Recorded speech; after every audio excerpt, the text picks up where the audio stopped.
Okay, hello, ladies and gentlemen. Welcome back to Blown Speakers. This is episode 49. I'm Dave Hoenigman coming in from Yokohama, Japan, and joining us today is legendary Tokyo poet Frank Spignese. Yeah. Hello. How you doing, Frank? I'm doing good. Thanks for having me. Excited to be here.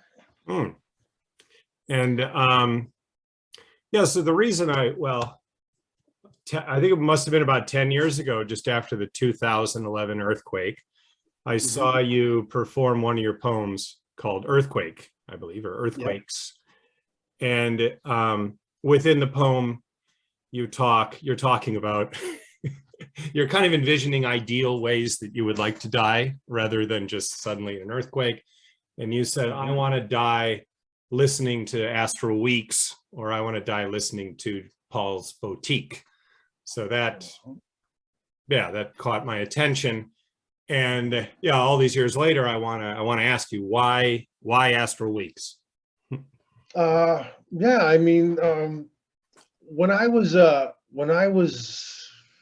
was growing up, I think like a lot of people, music nerds my age, in 1987, there was a Rolling Stones greatest albums of the past 20 years, 67 to 87. And I got into that and I just devoured that top 100 list. And a lot of the things were, kind of accessible things, Sgt. Pepper and the Stones and the Sex Pistols. But a few things were a bit outside my field of knowledge. Captain Beefheart, The Modern Lovers, and Astral Weeks was one of those albums because I knew nobody who listened to Van Morrison. I mean, you knew not Brownsville Girl. Brown Eyed Girl was on the radio. Gloria by the Them. Wasn't until years later I realized that was Van Morrison. And I was in college, and this guy I knew, Mike Maha, a guy from Vermont, had this big wooden box of CDs. I can still envision it. It had like lots of Live Dead, some Black Sabbath, NWA, and boom, there was this copy of Astral Weeks, and I got it, and I got into it, and it immediately connected. I immediately connected to it, and it was kind of a spiritual feeling that I never felt from music before. Without being overtly religious or talking about God or Jesus or Buddha, but I felt a great spiritual connection to the album. It sounded like it sounded like nothing else, and it still kind of sounds like nothing else in a way. And one more thing, Van Morrison himself didn't sound like that again. Because that was his first. They say he had one album before that was released without his consent called "Blow Your Mind," which was what produced the Brown Eyed Girl single. The rest of it was kind of schlocky R&B type stuff. Astral Weeks sounds like Astral Weeks. Next album is Moondance, where he gets the New Caledonia soul group, which is kind of like a Memphis soul type joint, which he would just stay with for the next maybe 5-6 years. So Astral Weeks, man. I mean, it's stuck with me all these years, and it's also has like mysteries to it lyrically that, quite frankly, I don't need to decipher. I don't need to know what he's talking about specifically. There was in the first track, he says talking to Hetty Ledbetter. I heard that song 1,000 times before I knew he was talking about Hetty Ledbetter. I thought it was just some haga laga baga. I don't know what it meant, and it didn't really matter to me, really. But I mean, recently I was just kind of like reading. I mean, getting prepared to talk to you. I was kind of reading about what Van Morrison had to say about certain things, and I don't know. I have my own interpretation, and that's all I need, really. Mm. Okay. Yeah. Yeah. Just to orient the viewers, yeah, what we're talking about is Van Morrison's 1968 album, Astral Weeks. Yeah, like you said, yeah, so before Astral Weeks, he only has the one album, right? Blowing Your Mind. And yeah, there were 3 albums by Them, I believe, 2 or 3 Them albums, then Blowing Your Mind, which was released and packaged against his will, I believe. That's one of those albums, I think you and I, if we wanted to, we could get the masters and release it ourselves legally. It's been like an official bootleg over the years. And it has some interesting moments. And actually, one of the reissues of Blowing Your Mind has early versions of Madame George and Beside You, but they're more like organ heavy soul dirges. Really, they don't have the magic that they would eventually have when he got in the studio with Richard Davis and Connie Kay and whoever else was floating about that day. But yeah, that's interesting what you said before we started recording. A lot of people don't maybe realize how early Astral Weeks is in his career. But when you do realize that, it kind of changes your entire perception of Van Morrison, really. Mm. Yeah, what I assumed, I guess, is that he had established himself through, Brown Eyed Girl, Moondance, Tupelo. Like I thought he had done all this kind of mainstream stuff, and then, like in his mid-30s or something, decided to do like a really arty album. But that's not how it happened at all. He was like 23 or something, right? When he I guess so. Okay. Yeah, so that's impressive. Yeah, no, go on. Well, I was just gonna ask and what I asked you before is, as a Bostonian, so Van Morrison had left Ireland and was living in Boston for a while, right? Just playing out in cafes and stuff, and was putting together, at least partially putting together, some of the songs that would end up on this album. Does that make sense? Yeah, as I mentioned earlier, in the eyes of, I guess, the Van Morrison Bostonian fan, he had the connection with WBCN, which was at the time, kind of an alternative FM underground radio station, which eventually became, a mainstream rock station. But he was tight with Peter Wolf, who went on to form the Jay Giles Band. He's kind of a local hero in Boston. He moved there from New York, but he settled in Boston, which is weird. Nobody moves from New York to Boston. Just that's not how it works. It's the other way around. But so he was a champion of Van Morrison, and yeah, there's that book, Secret History of 1968. I haven't read it yet, but it sounds like a good read. But yeah, there is that Boston connection. But that's it. That Astral Week era is when he had that connection, and then he was Mr. Northern California.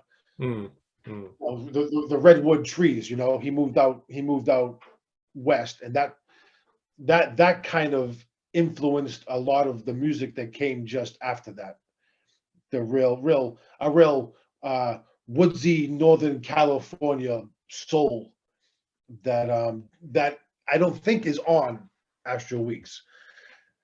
Now, I'm not some expert on the geography of Belfast, but listening to that album, you get a real feel for some physical geographical place. I mean, it's Cypress Avenue, just the way he describes places.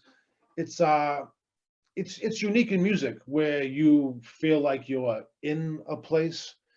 And actually, that is a common theme through a lot of his early music, a sense of geography.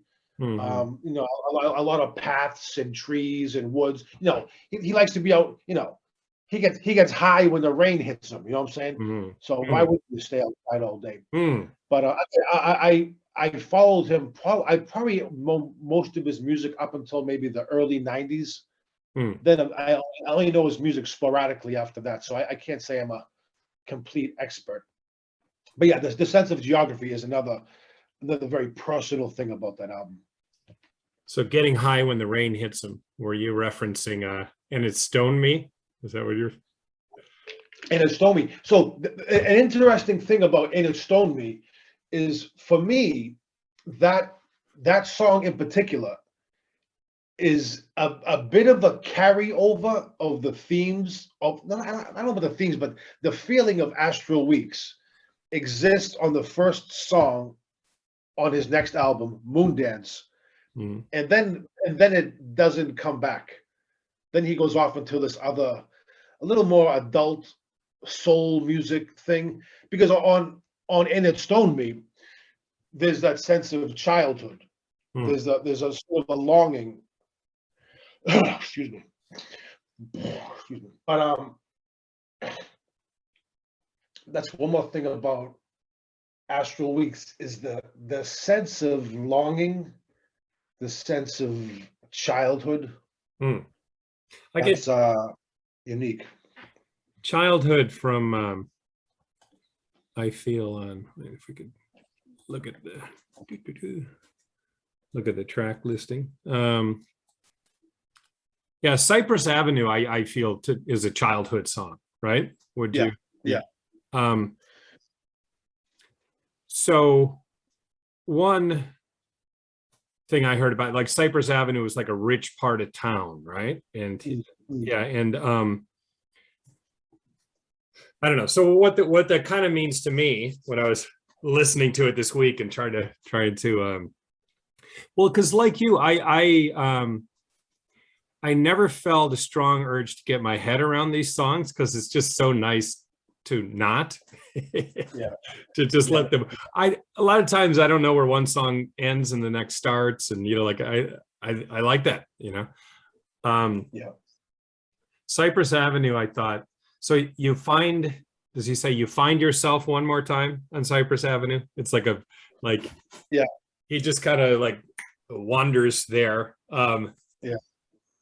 But I get the sense that it's like a nicer part of town than where he grew up, and he's looking at all these big, beautiful houses, and it's causing him to like question like his standing in society, like even as a child, like why don't my parents have these kind of houses? And it's like a place in his mind where he tries to stay away from, but sometimes he goes there where he's comparing himself to others and like seeing how society works and who he is within that. Does that make sense? Yes, it does. And specifically, he mentions that mansion on the hill, which is an old trope. Most famously, the Hank Williams song, "Mansion on the Hill." Springsteen had a song on Nebraska, "Mansion on the Hill." The same thing, this unattainable wealth that I can never reach. And feeding into your point, the last song on side one mirrors thematically the last song on side two, "Slim Slow Slider," where he talks about talking to a girl who's breaking up with him. And I forget the exact line, but I saw you last week. I saw you with your brand new boy in your Cadillac. You're going somewhere, and I know you won't be back. So it's kind of a similar vibe. He's kind of feeling sorry for himself. And don't forget, at this time, he wasn't rolling in money. He was far from rich at this time. So it's genuine. What's the story with, he was somehow in trouble with the mafia or something leading up to this period? Again, I've gleaned bits of that reading reviews of the book I mentioned previously, A Secret History, but I have not read that, so I can't comment on that. But maybe in the future. Mm-hmm, mm-hmm. But it was somehow around this time leading up to that. So that's and well, like the musicians, I guess. So you mentioned what do you know about these musicians he had with him for this? Well, can I be honest? One of my favorite aspects of this album is the musicians involved and how they, not so much how they ended up there, but why are they there? I mean, Richard Davis, I mean, he played with who did he play with? He played with Eric Dolphy on Out to Lunch, Andrew Hill. They're jazz musicians, so I could spend, an hour listing who they played with. Connie Kay was in the Modern Jazz Quartet. He played with Charlie Parker, played with Miles Davis, and there they are in this recording studio with this ragamuffin Northern Ireland kid with these goofy songs, and they just crafted this magic, and only recently do I realize that the more intricate guitar playing is a guy named Jay Berliner. It's on the screen right now, who I knew little about until recently. But for me, it's also a beautiful guitar album. No one's like, oh yeah, it's a great guitar album, Astral Weeks, but it really is. I mean, I have a pretty wide-ranging musical collection. I have very few albums that have such intricate, beautiful, what I would consider classical style guitar. And again, feeding into like this, the sound of the album is so unique. And whether it's true or not, I don't know, but it wasn't planned to be that way. They showed up, they cut the album. For what I know, they just were in separate booths. They weren't in a room together. And it was, I believe it was the four of them: Van Morrison, Jay Berliner on guitar, Richard Davis on bass, Connie Kay on drums. Now, I'm not sure if this is completely true, but I've heard this. And once again, it's true to me because that's been true for so long. If it's not true, I don't want to know it. Yeah. But the strings and the vibraphone and the harpsichord and the woodwinds were dubbed on later. That's what I've been told. Maybe even against his wishes. And luckily, his wishes were ignored because those sounds make the album even more beautiful. Again, how many albums do you have with that configuration of instruments? It's unique to that album. From what I heard, yeah, he didn't give the musicians a lot of explanation as to what he was trying to achieve.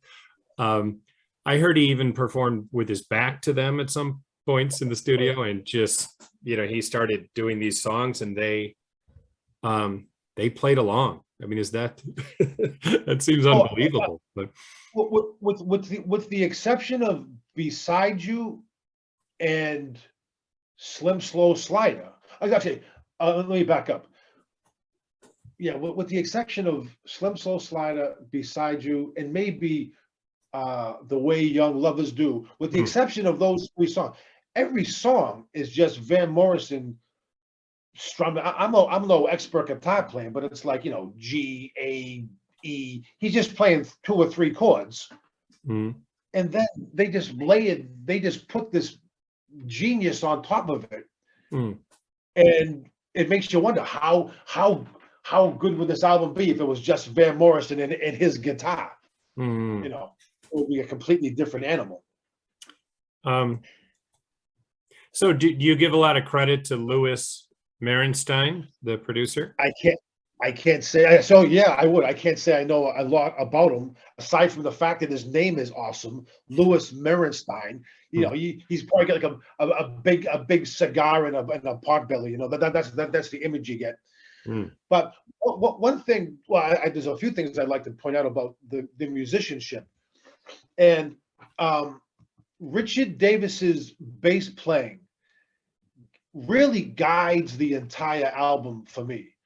the way his bass playing informs the music is really unique in popular music. How many songs or albums do you know where like the bass player is making things more beautiful? You know, when electric bass players want to be the star of the show, and they ruin stuff. This prog rock type silliness. But Richard Davis here, especially like on Sweet Thing, the beginning of Sweet Thing, just a couple of, and he comes in there with these bass lines that are just like, I just want to loop those for like hours at a time and listen to them. They're so beautiful. And Connie Kay, I mean, once again, Connie Kay is an example of less is more. Because, I mean, there's a couple of songs where he doesn't do anything until a certain point, and then it's just magic. The two main examples are on Sweet Thing. He's just playing a hi-hat the whole time. Then at about the 2 minute 40 second mark, he just bangs on a snare drum a couple times, hits a ride, and it's like you can take John Bonham and throw him out to the ocean. That's some crazy beautiful drumming. Then at the end of Madame George, there's no drums, and then out of the blue, Connie Kay just hits a ride cymbal for like 20 seconds, and like the hair stands up in the back of your neck. It's I don't know, it's a special conglomeration of musicians on that album.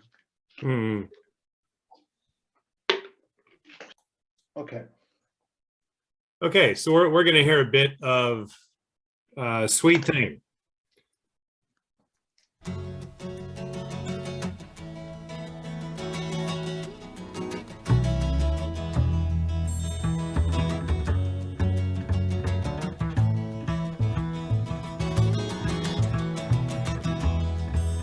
And I was strung the merry way and jumped the hedges first. And I will drink the clear, clean water for to quench my thirst. And I'll show out the ferry boats and they'll get high on the blue ocean against tomorrow's sky. And I will never grow so old again.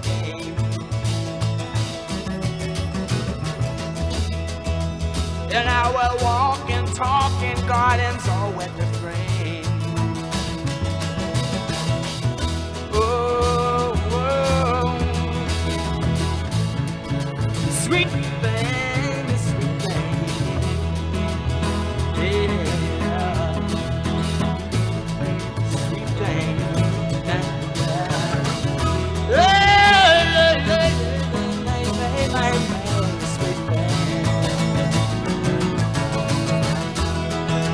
I shall drive my chariot down your streets and cry. Oh, it's beyond dynamite and I don't know why.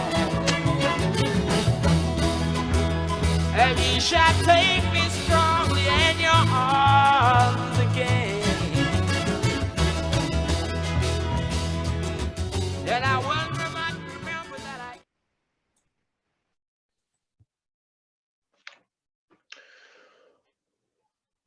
There we go with the ferry boats, and the rain hits him. He's getting high. I mean, nobody likes to be outside more than Van Morrison. You know what I'm saying?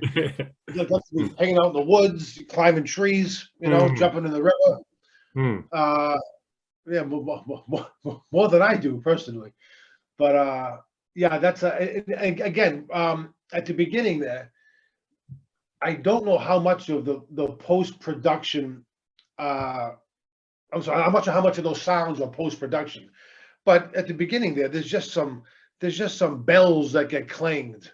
Someone hits I don't know what they are, bells or castanets or something, and it's just this magical.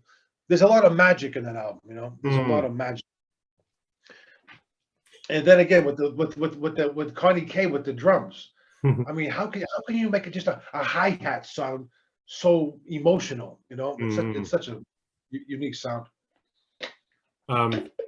So it's interesting for me because I thought you as a poet were going to be more focused on Van's lyrics in this discussion. So it's interesting to me that you're really going hard on the musicians. Yeah, It's, I mean, I do indeed love the lyrics. I mean, how can I say, for me personally, that they're not like lyrics, like, how can I say, not so much specific songs, or there's not specific stories.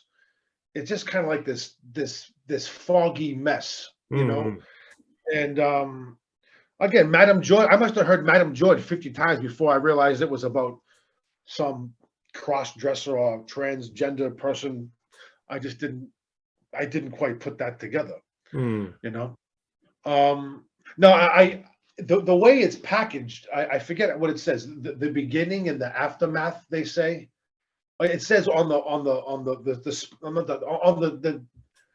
track listing. Side one is the beginning, side two is the aftermath. Yeah. Yeah. One thing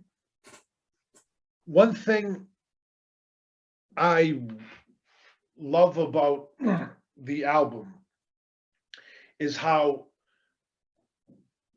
the ending of Slim Slow Slider, for me, sets you up to listen to side one again. Because end of side two is Slim Slow Slider is probably like the least appreciated song on the album, because it's not even a song really. You know, you can't play Slim Slow Slider. You know, it is what it is. You know, it's just a series of ghost-like spiderweb sounds, and then it falls apart. You know, and then they fade it out perfectly, and then it's over. The relationship is over. It's over. And then if you flip over the album, he's talking about being born again. And so for me, it's like that pain at the end of the album, which really comes out of nowhere too. It's, you know, you're not really, nothing's really leading up to Slim Slow Slider, the sadness of it. And sort of like the almost like understated nature of the song. Here's this big glorious album, and Slim Slow Slider's like a minute and a half long, and you know it ends with, like, you know, it sounds like people are like falling down a well or something, you know. And you flip it over, and good news, you know, he's born again. So I don't know. I hope that's my own personal observation. Maybe somebody else thought of that. If they did, I'll be jealous. But I like that. It almost sounds, the end of Slim Slow Slider sounds like the wheels falling off a machine or something. I just have this image of just everything just falling apart, like they hit a bump or something and it's over.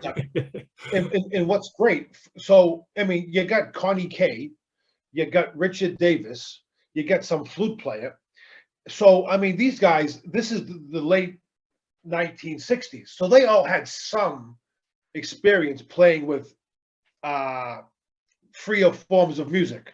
You know, I mean, they played with Andrew Hill and Richard Davis played with Andrew Hill and Eric Dolphy. Those are full blown, you know, free jazz musicians. And there's that moment at the end of Slim Slow Slider, which you mentioned, the wheels coming off, where it's just this madness.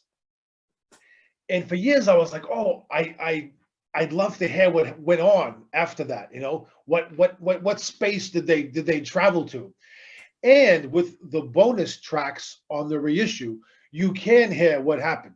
And quite frankly, the guy that produced it did the right thing by fading out at that one moment. It's just perfect because it leaves you wanting more. And quite frankly, what was more was not as great as what you imagined may have happened. So that's a piece of studio wizardry in my book. So why? What's going on with the bonus tracks? Like why do you feel?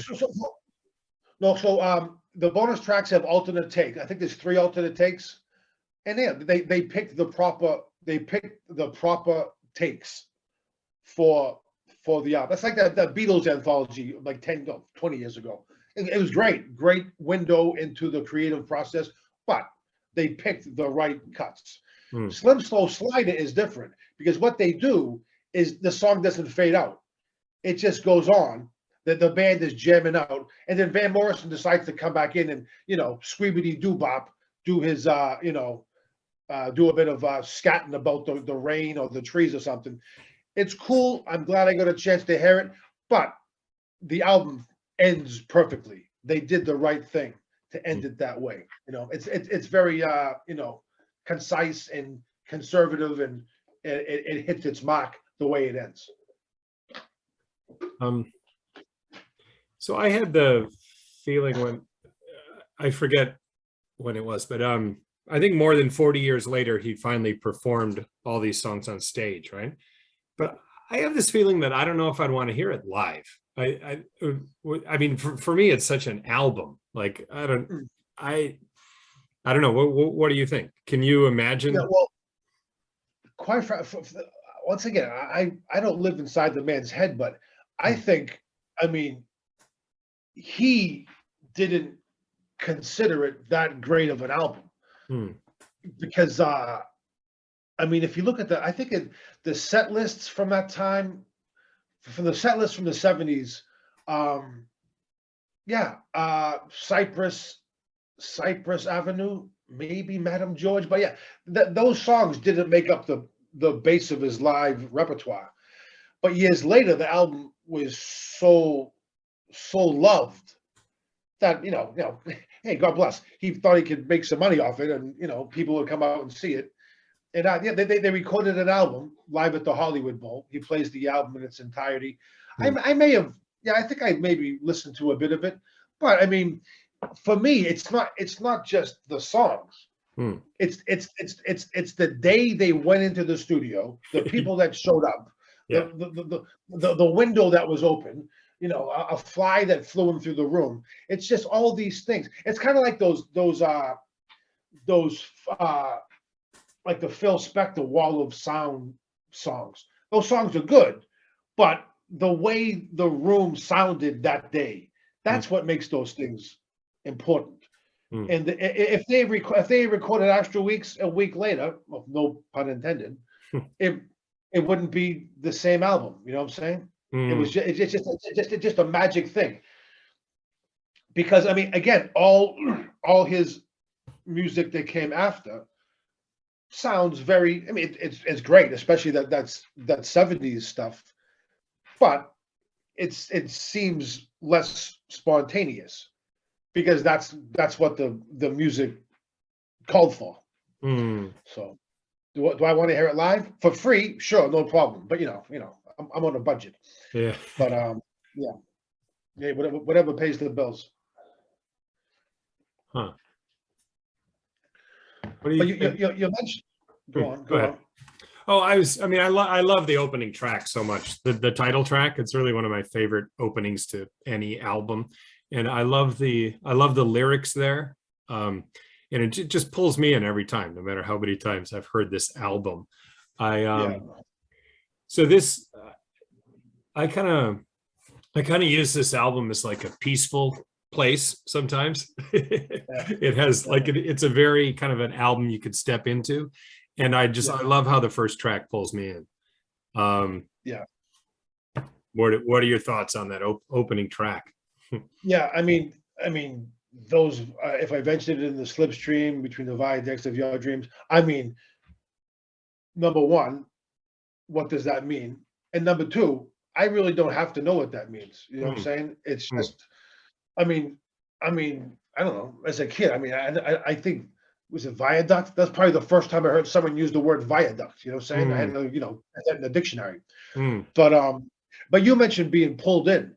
I mean, I'm not sure if that's his intention, but I agree. It's really you're taken right into his world.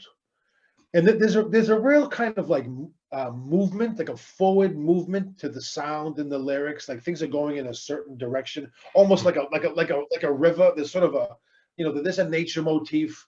There's rivers and streams and pathways, and that gets it off on a certain foot. Another thing about this album is there's a real born again motif. I mean, he literally says to be born again, and that's kind of a common thing throughout a lot of his music, to the point where later on it's almost like a trope. You know what I'm saying? It's almost like a parody of what he does. But for me, born again, we think of Easter, we think of springtime. Yeah. For me, this is a great fall album. For me, it sounds so much like October into November. Summer's over. I can't think of specific examples, but there's the feeling of like leaves falling. I have an example. There's a real brown. Oh, okay, great. I'm happy to hear that. Well, just when I was listening to it on Friday night after I had a few beers, and a line I wrote down was, "And the leaves fall one by one and call the autumn time a fool," right? And exactly. Right? I never picked up on that. What song is that? I didn't write down the song title. Oh, okay. Yeah.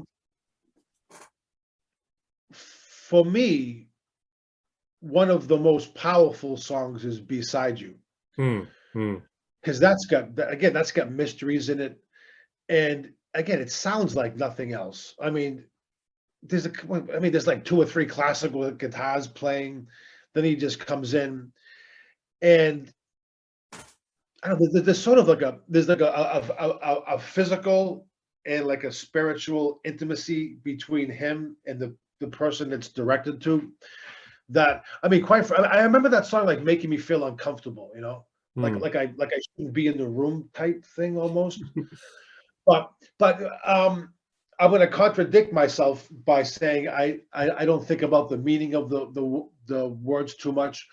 But yeah, so upon first listen, that's really about I don't know, two lovers and lying in in bed. But if it's Van Morrison, they're probably out lying in a field, But also that song too is about camaraderie and fraternity, standing by your friends.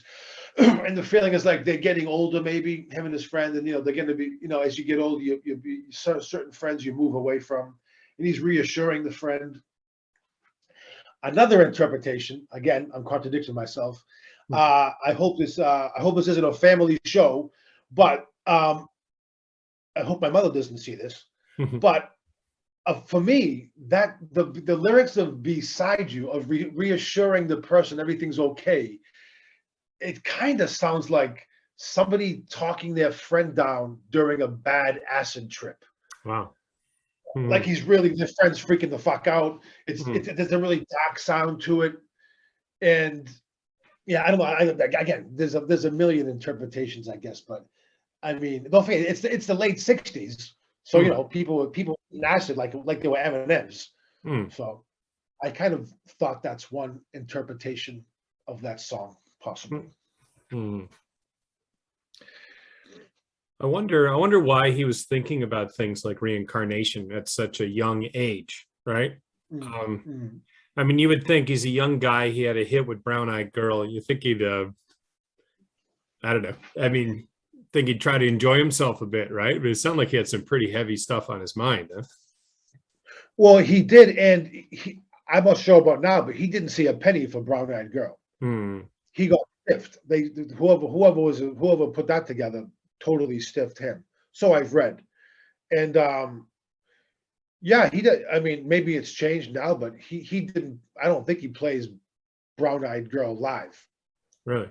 Out of vindictiveness for not making any money off it, which you can kind of see where he's coming from, and that's another thing. I mean, Astral Weeks sounds nothing like Brown Eyed Girl.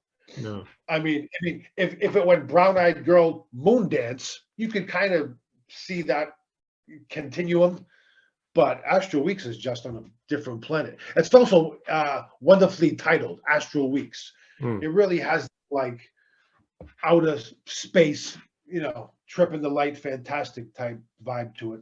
And the cover, I mean, it's such a simple thing, but that cover really, I don't know, it really references the music. I'm not sure how much of a conscious effort that was by the Octopop and whatnot.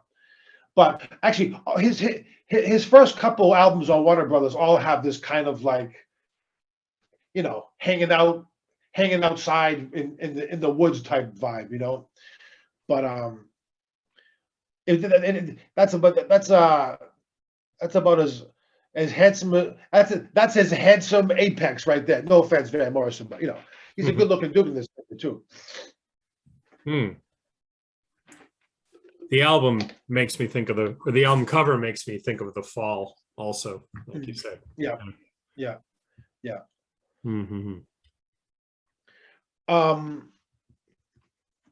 Getting a little bit ahead. I would say that the closest he ever did to a sequel to this album was 1974's Vidum Fleece. That's a beautiful album worth tracking down. Whereas Astral Weeks is sort of, I don't know, unintentional, or things just kind of came together. Vidum Fleece is a beautiful countryside acoustic soul album, but it sounds more intentional. So it's sadly lesser known than a lot of his other albums, but I really recommend that album, Vidum Fleece. So what kind of musicians did he get to play with him on that? Yeah, I don't have that right in front of me, but that album came out after his whole Caledonia soul era ended. So after this, he did Moondance, Tupelo Honey, his band in the street choir, St. Dominic's Preview. Then he put out one clunky album called Hard Knows the Highway, which is a bit of a misstep. He's covering like Kermit the Frog songs. Then that great live album. Then he made Astral Weeks, and nobody bought it. It was a commercial failure. But that's really worth hearing. And then he came back with more of a modern day blue-eyed soul type thing, and then he got into like Dianetics, some wacky stuff like that.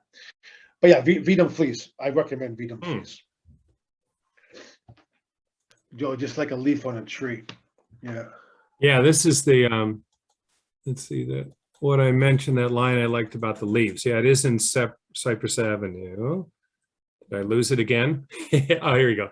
And the leaves fall one by one by one by one. Call the autumn time a fool. I never knew that until 10 seconds ago. That's great. Yeah. I mean, it is a very wordy album, and I've never attempted to read the lyrics until like this week. But I think, as you said, I'm kind of happy not to have a clear idea of what they're about, and just certain images float along and pop up and drift by. Yeah. Like I like that effect. Yeah. This is speaking of Cypress Avenue, getting back to what you said about he's in this really rich neighborhood. It's a really posh neighborhood. What instrument is only played on one song? On that song is the harpsichord. There's no other harpsichord on the album. Just that one song. He's in a rich neighborhood.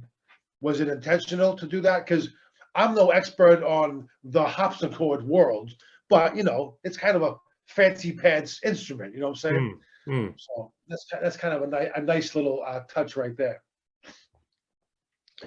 Another song that is a real standout is The Way Young Lovers Do. Mhm. which is unique on the album, because it's the one time where it sounds like, everybody decides to stand up for that song and play. The rest of the album, they're all sitting down or probably lying down, and all of a sudden they get up and it's a real, it's a horny song too. It's a real sexy love time song too. Mhm. And again, it's there and then it's gone, and then it sets up that the big trilogy that ends side 2. Ballerina, no, Madam George, Ballerina. How's it go? Ballerina, Madam George, Slim Slow Slider. I got it. Madam George, Ballerina, Slim Slow Slider. Yeah. And Ballerina, we could talk about any of those songs. Ballerina to me is, how can I say, not so much the weakest song, but rather it's the song that benefits the most from Van Morrison doing an exercise in being Van Morrison. He takes that song and he just fills it with his little strange quirks and vocal gymnastics. And it's not a short song either. It's almost 10 minutes long, I reckon. Yeah. But it holds your attention the whole time. And actually, that could be that could be his best vocal performance on the album.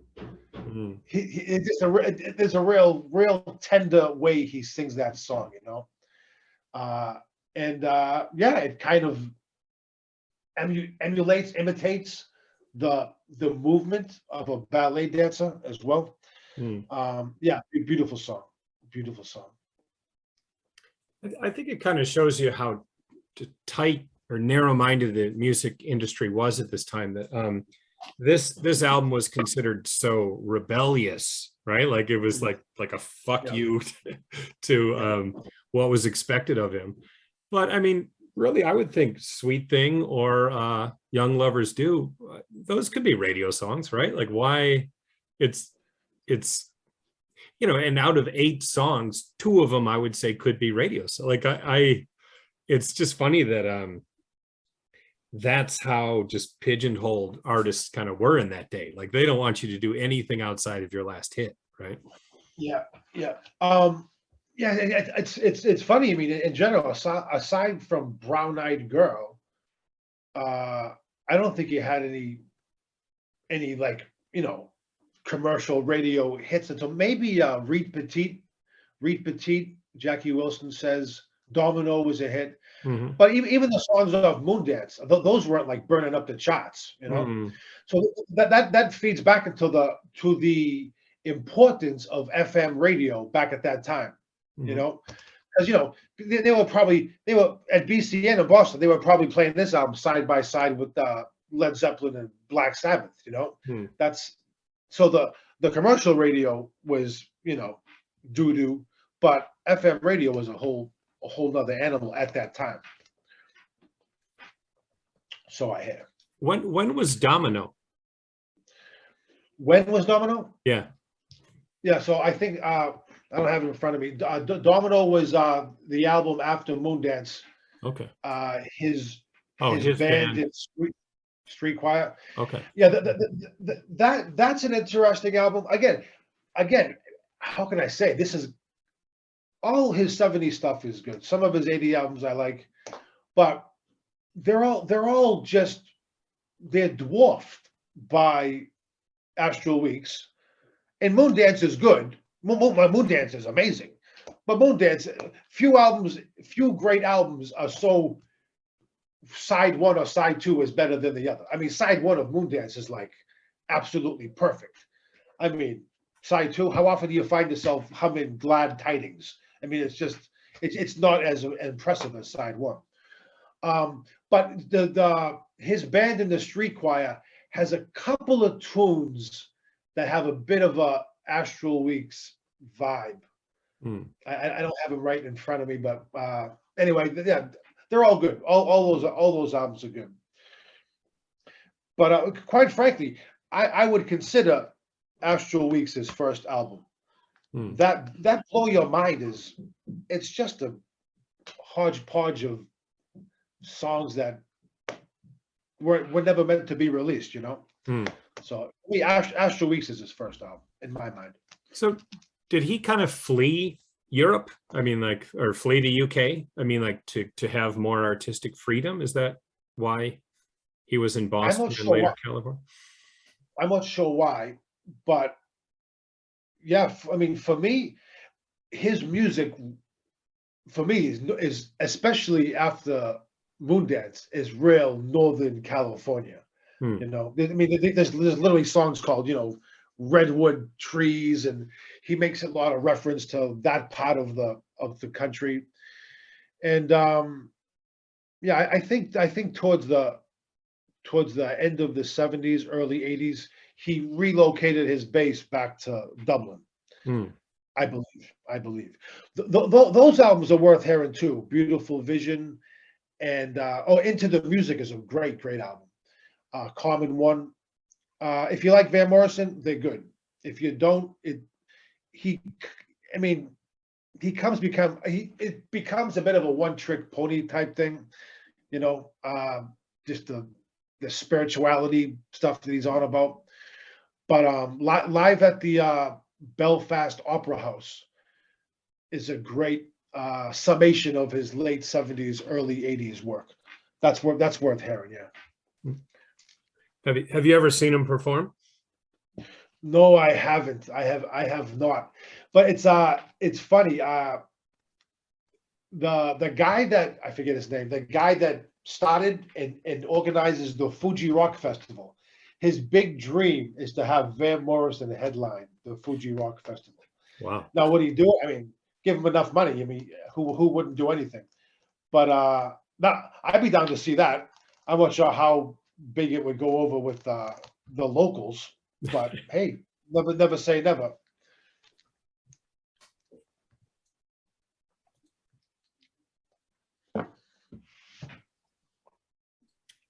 Yeah. Yeah, I wanted to just one of my favorite parts of the album is, I mentioned before, Slim Slow Slider, where his woman, I assume it's a girl, is leaving him. Or it could be a friend. But I mean, it seems like a woman. Anyway, I saw you early this morning with your brand new boy in your Cadillac. You're going somewhere and you won't be back. Okay, we got you. She got a new dude. He's got a car. You're walking through the woods. You got one pair of shoes. It's woe is you. Kawai. But then he's got a great line where he goes, "I know you're dying, baby, and I know you know it too." That for me is bullshit, because she's having the time of her life. He's trying to convince her, as people do when they're the receiving end of a breakup. You're trying to tell the person, "Oh, you're really not happy. You're really not enjoying this. That's not going to be fun. Driving around in an enormous Cadillac. How could that be enjoyable?" So I feel like he's kind of lying to himself about the situation, and I guess something I have been able to relate to in my younger days. So that's that. I like that. But is it possible he is telling the truth? Maybe maybe he knows that, like, what he had with her was special, and with this other guy, and she understands that on some level, and with this other guy, even though it's she's in a better position in some ways, that well, she's in a Cadillac, so she's better off already. Yeah. He's hanging out in the woods with the rain falling on him. She has shelter in a mode of transportation. So good for her. Yeah, but still, I kind of like to think he might be right. I hope he's right. Well, okay, but because then he goes on to be a legendary singer. She should have stayed with him rather than with the stuffy businessman guy or whoever. Yeah. Good point. But just a final note. For me, one of the things that means the most to me, this is maybe not of interest to anybody else but me, but I experienced that album by myself. I had nobody else who was into that album. Even the guy who I learned it from, I think I borrowed his copy and never returned it. I don't want to say stale, but yeah, I borrowed it for 35 years, maybe 25 years. But I mean, that was just it was just me and that album, and a couple of rock critics. But at the time, when the time that I was into that was like very early '90s. So a lot of I had friends who had great taste in music, but they were into heavier stuff, hip hop and metal and punk and things of that nature. And that Van Morrison album, along with a couple other like kind of jazzy folk things at that time, Tim Buckley, Joni Mitchell, Leonard Cohen, Tim Hardin.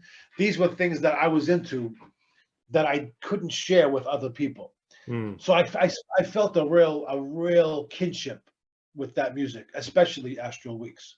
So it's kind of unusual to talk about it with another person, just because it was such a personal and solitary experience knowing that album, which is another one of the reasons I love it so much.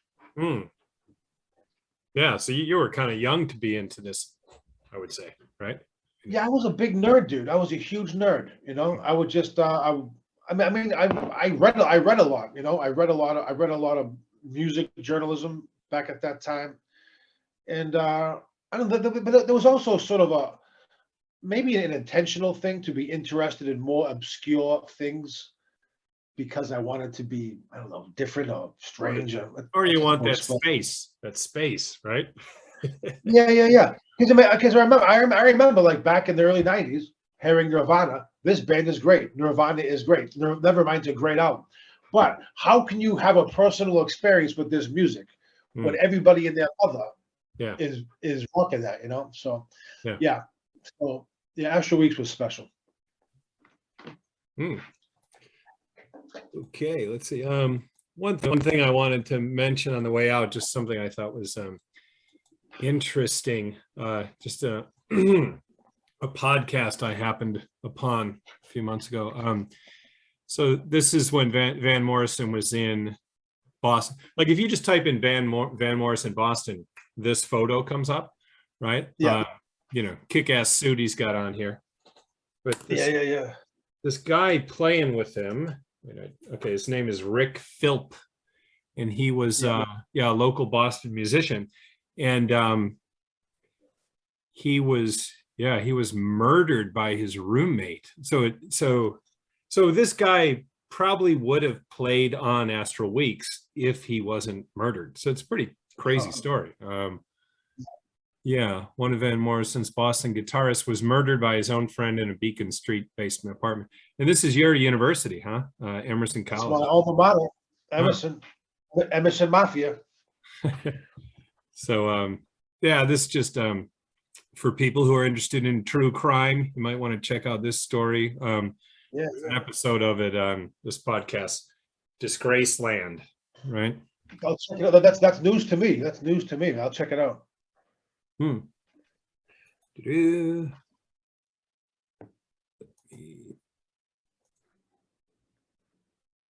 All right. Well, this has been a great conversation. So thanks for joining us, Frank. Thanks for having me. And you wanted to go out with the last track on the album. Why? I just feel like it's the most underappreciated. I mean, the one school of thought is it's not even a song really. As I mentioned before, it's just a series of sounds and some words and a mood. I love it. It's a beautiful song. It ends it with great mystery, and there's also, I don't know, just a feeling of madness at the very end. It just seems like somebody absolutely losing their mind, but they don't stay on it too long. But I think it's a beautiful way to end the album. Okay. All right. Well, thanks for watching and listening. viewers. And Frank-san, otsukare-sama deshita. Let's do it.